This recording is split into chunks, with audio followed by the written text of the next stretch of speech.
Welcome time travelers, and welcome new time travelers. As always, if you're new to this channel and enjoy learning history, one event at a time, then you came to the right channel, and don't forget to hit that like button, comment, and subscribe. Without further ado, let's get into it. On this day in 1702, Anne became the last Stuart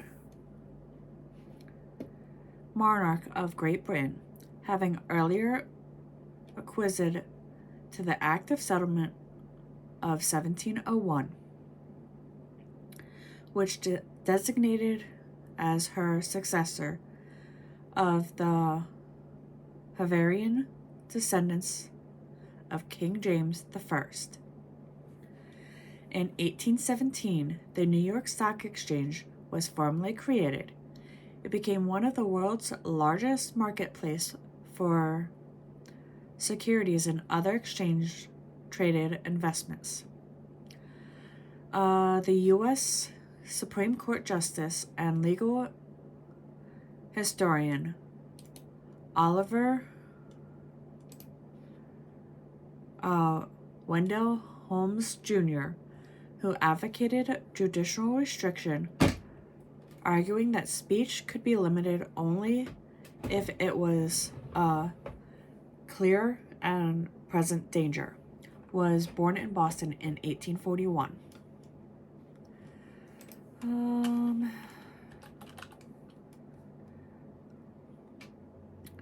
1917 brought us riot of Petrograd or St. Petersburg, marked the beginning of the February Revolution and the first stage of the Russian Revolution. 1917 also brought us the U.S. Senate voted to limit filibusters by adopting the rule of cloture. In 1938, Colonel Joseph Wedgwood, liberal champion of Zionists, demanded Britain remove all restrictions on Jewish immigrations to Palestine. In Parliament debate on $423,000 additional funds to reinforce British troops in the Holy Land. The century of Ballarat, town of gold rush fame in Victoria, was celebrated. 4 years later, in 1942, Japanese troops captured Rangoon, Burma, or Yangon, Myanmar, during World War II. The next historical stop we'll make is in 1967, when Adam Clayton Powell Jr. filed suit in a federal court, claiming that his exclusion from the U.S. House of Representatives is unconstitutional. 1971, American boxer Joe Frazier retained his heavyweight championship by winning a 15-round decision over former champion Muhammad Ali at Madison Square Garden in New York City. For the sports fans out there, the next event is for you. In 1999, American baseball player Joe DiMaggio, who is one of the best all-around players in the history of the game, passed away.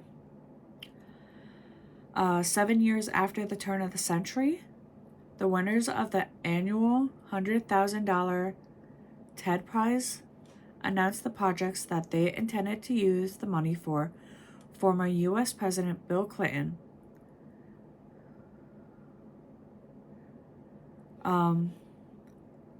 they had announced what they had intended to use the money for. One of the things was former U.S. President Bill Clinton has a foundation that is a building a rural health care system in Rwanda. Another one is a biologist, Edward O. Wilson, is creating an internet database to catalog all species of living things, as well as photographer James Natchway is creating a display of photographies about the unknown big story. And finally, in 2014, during the flight from Kuala Lumpur to Beijing, Malaysia Airlines Flight 370 disappeared, prompting a massive search effort that finally was called off in early 2017. And with this, we return to 2024